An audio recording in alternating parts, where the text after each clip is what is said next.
आपको हम ट्रंप की जानकारी के पास लेकर चलते हैं। ट्रंप ने साहब बुधवार को ओमान पर धमकी दे दी कि तुम पर हम हमला करेंगे। और ट्रंप ने जब हमला करने की धमकी दी तो ओमान अब 15वां देश बन गया है। 4 देशों पर यह ऑलरेडी कब्जा करने की बात कर चुके हैं, जिसमें कनाडा, ग्रीनलैंड, वेनेजुएला, क्यूबा शामिल है।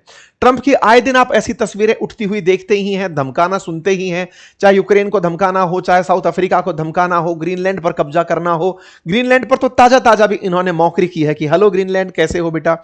इवन जो सऊदी किंग सुल्तान हैं उनके बारे में अपशब्द कहे जो पूरी दुनिया में चर्चा में आए। ट्रंप का कुल मिलाकर के दुनिया पर जो कहर है वो कोरोना से भारी हो चुका है। ये शायद आप भी देख चुके होंगे, चाहे वो टैरिफ से चलकर आ रहे हों, चाहे दुनिया के राष्ट्रपति को उठाने वाले हों, चाहे किसी देश के राष्ट्राध्यक्ष को, किसी सुप्रीम लीडर को मारने वाली चीजें हों, ट्रंप लगातार जारी हैं। और ईरान तो अलग छोड़िए, अब वो क्यूबा को लेकर के निशाने पर निकले हुए हैं। इसी कड़ी में अब नया देश जुड़ता है ओमान, और ये रहा ओमान, यमन के जस्ट ऊपर ओमान, जो कि ईरान के साथ बॉर्डर साझा करता है। तो मतलब बॉर्डर मतलब स्टेट ऑफ हॉर्मुज साझा करता है ये ओमान, और इधर ईरान। ये छोटू सा जो एरिया है ये स्टेट ऑफ हॉर्मुज का मेजर किनारा है। तो भाई साहब ट्रंप आए थे पीस प्रेसिडेंट बनने की चाह रख करके, लेकिन बाद में गए पगला। इस पर हमने पूरी चर्चा करी और उसके बाद दुनिया पर ये भर भर के कहर बरपा रहे हैं। इसी क्रोनोलॉजी में नाम जुड़ा है ओमान का। ओमान को मैं अगर आपको मैप पर दिखाऊं ना तो एक बहुत इंटरेस्टिंग फैक्ट है, ये पर्शियन गल्फ को ओमान की खाड़ी से जोड़ने वाला जो स्टेट ऑफ हॉर्मुज है ना, इसमें बीच में हल्की सी जगह मैप पर अगर मैं दिखाऊं तो मैं बात कर रहा हूं इस जगह की। ये तो है यूएई के पास, इससे ऊपर वाला जो एरिया है ना ये ओमान के पास आता है। मतलब ओमान स्टेट ऑफ हॉर्मुज पे डायरेक्ट कंट्रोल करने वाली स्थिति में रहता है। इसको और ज्यादा जूम करके देखो तो ये एरिया ओमान का है, इधर ईरान है, इधर ओमान है, और बीच में ये जो क्षेत्र है ना ये यूएई आर पार है। यहीं पर तो फुजरा पोर्ट बनाया हुआ यूएई ने, जहां से आजकल भारत को भी तेल देता है। तो ओमान और ईरान स्टेट ऑफ हॉर्मुज पर से नियंत्रित रखने वाली स्थिति में, तो ईरान ने तो पूरा कब्जा कर ही रखा है। उसने ओमान को ऑफर दिया कि दूसरे पार्टी तुम ही हो, तो एक काम करो अपन दोनों मिलकर टोल वसूल लेते हैं। ईरान का यह ऑफर ओमान को जब आया शुरुआत में तो ओमान ने मना कर दिया कि अपन नहीं लेंगे। मना करने का रीजन, अमेरिका धमकाएगा। लेकिन ईरान इतने दिन से अमेरिका को जिस तरह से बिल्कुल तंग करके रखा है कि मैं ये रास्ता नहीं खोलूंगा, तब से इनको भी हल्की हल्की चाहत आने लगी है कि ले ही लेते हैं, बुरा क्या है, पैसा मिल ही रहा है ईरान का, ये कुछ बिगाड़ ही नहीं पा रहे हैं। एक और कारण भी है, ओमान ही वो देश था जो कि ईरान और अमेरिका के बीच शुरुआत में मध्यस्थता करवा रहा था। आपको याद होगा कि ओमान में 27 तारीख के दिन बातचीत हुई थी। कुशनर गए हुए थे, विटकॉफ गए हुए थे, ओमान में बात हो रही थी अरागची के साथ में ईरान वालों की, है ना। पहले ही चर्चा हो रही थी, फरवरी की बात बता रहा हूं। लेकिन उसी रात को इन्होंने हमला कर दिया ईरान पर और खमनेई को मार दिया। तो ये जो प्रक्रिया ओमान के साथ धोखा वाली हुई ना, ये प्रक्रिया असल में इनके बीच में पहले ही एक तरह का डिस्ट्रस्ट पैदा कर चुकी है। विश्वास नहीं है दोनों को एक दूसरे के ऊपर। ट्रंप और ओमान के बीच में, यानी कि अमेरिका और ओमान के बीच में, कहने को तो 200 साल पुराना समझौता है। 1980 में इन लोगों ने रणनीतिक रूप से स्ट्रेटेजिक एग्रीमेंट किया, लंबे समय से एक दूसरे के साथ चले आ रहे हैं। लेकिन अमेरिका के द्वारा हाल ही में इनकी मध्यस्थता के बावजूद ईरान पर जब हमले हुए, उससे इन लोगों के बीच में थोड़ी सी तल्खी पनपी। ओमान इन देशों में से था जो सऊदी के साथ भी अच्छे व्यवहार में था, तो ईरान के साथ भी अच्छे व्यवहार में था। इस पूरे युद्ध के दौरान वो तटस्थ बना रहा कि भाई मैं ईरान के पक्ष में भी खड़ा नहीं होऊंगा, मैं अमेरिका के पक्ष में भी खड़ा नहीं होऊंगा। लेकिन यह ध्यान हमेशा रहा कि वो ईरान के प्रति सॉफ्ट कॉर्नर रखता है, बिल्कुल वैसे ही जैसे कतर भी रखता है। कतर भी मध्यस्थता के लिए इन दिनों फिर से प्रयास कर रहा है। कतर पहले भी सऊदी से नाराजगी झेल चुका है इस बात पर कि तुम ईरान के पक्षधर क्यों बनते हो। ऐसे में ओमान ने कुशनर को बुलाकर, विटकॉफ को बुलाकर मध्यस्थता जब करी थी तो 6 फरवरी को भी बातचीत करवाई थी इन लोगों की, 27 फरवरी को भी करवाई थी। और 27 फरवरी को तो यह खबर निकल कर आई थी कि ओमान ने कहा कि ईरान तैयार हो गया है, न्यूक्लियर वेपन या यूरेनियम का जो स्टॉक पाइल है वो देने को तैयार हो गया है।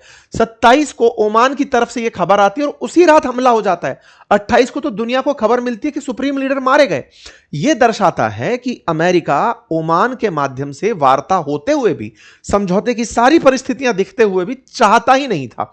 उसे ईरान के माध्यम से स्टेट ऑफ हॉर्मुज शायद बंद ही करवानी थी, अब तो ऐसा लगता है, ताकि वेनेजुएला के अंदर जो उसने तेल के भंडार पकड़े हैं उनको बिकवा सके, वो लोगों तक पहुंचा सके, ताकि कहीं ना कहीं मार्केट में डिमांड रेज हो। वेनेजुएला का तेल थोड़ा महंगा पड़े भारत जैसे देशों को इतना दूर किलोमीटर से आने पर, तो स्टेट ऑफ हॉर्मुज बंद कर दो ताकि सप्लाई प्रभावित हो, और सप्लाई प्रभावित होने पर ये लोग महंगा तेल भी खरीदें।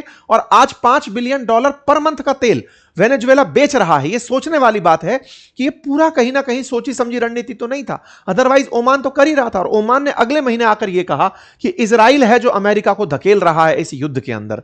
इस बात की अब चर्चा कैसे निकली? असल में ट्रंप से कल संवाददाताओं ने पूछ लिया, युद्ध का अपडेट ले रहे थे।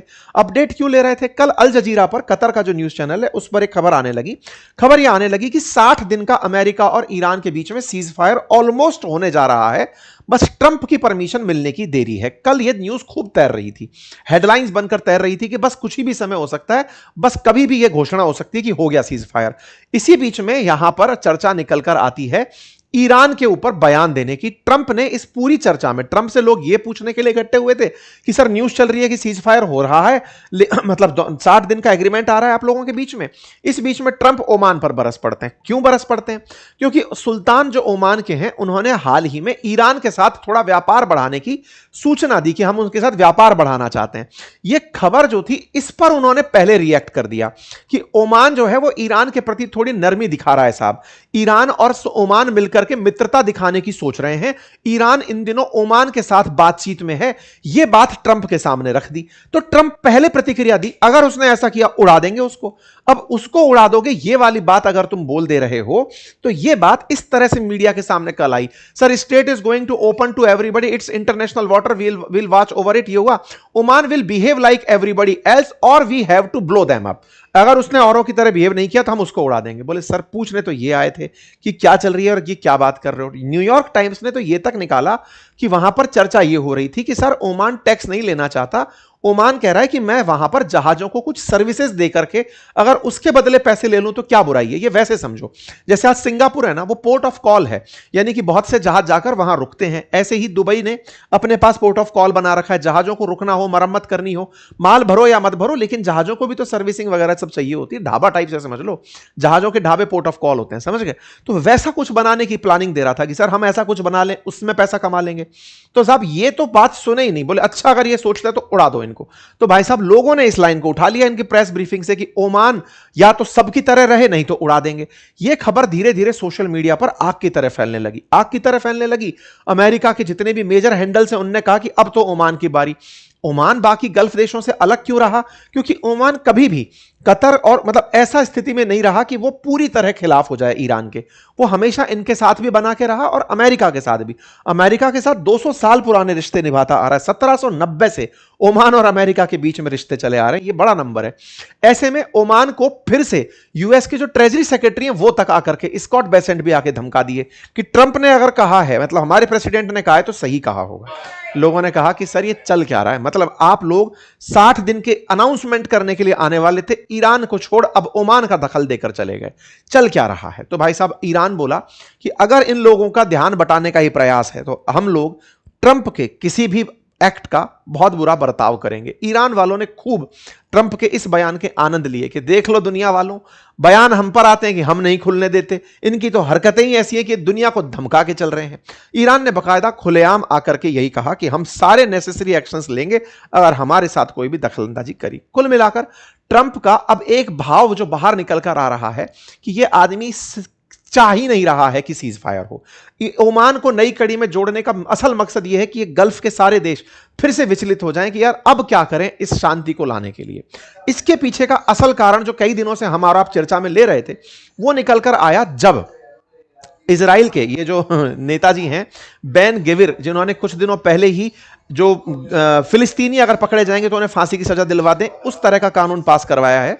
इन्होंने कहा कि भाई देखो, हमें एग्रीमेंट जो है ना, ऐसी कोई भी डील हम अलाउ नहीं करेंगे जो हमारे खिलाफ हो या फिर जिससे हमारा नुकसान होता हो। ईरान और अमेरिका छोड़ो, हम अमेरिका को ऐसा करने ही नहीं देंगे। इस बात के बाद तो ईरान वालों ने इनके भी मजे लिए। It is United state of Israel.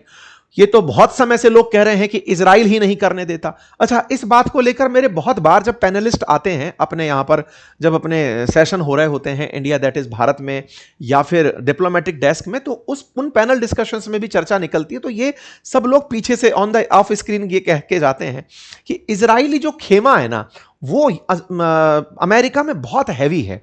मतलब उन लोगों की लॉबिंग इतनी जबरदस्त है, बड़ी सारी कंपनियां वो लोग चलाते हैं। उन लोगों को सरकार की फंडिंग इतनी होती है कि वो इजराइल के नैरेटिव को बने ही रहने देना चाहते हैं हमेशा। इजराइल को बाईपास कोई अमेरिकी सरकार नहीं कर सकती। कल हमारा एक बहुत अच्छा डिस्कशन हुआ था, आप इसे अवश्य सुनिएगा, ये इस क्लास सेशन खत्म होने के बाद आपको पीछा चलता हुआ दिख भी जाएगा, आप चलाइएगा इसे। हॉर्मुज क्यों नहीं खोलना चाहते, इसके कारणों को हमने डिस्कस किया है कि अमेरिका को क्या लाभ हो रहा है, और यह बात अब प्रूवन लग रही है कि साहब ये खत्म करते करते अचानक कुछ फोड़ा फोड़ देते हैं, और उसी में आपने ये सारी जानकारियां सुन ली हैं। ठीक है, तो उम्मीद करते हैं कि आपको ये जानकारी पसंद आई होगी। साथियों से अवश्य साझा करें, अपना फीडबैक सभी कमेंट बॉक्स में साझा करें।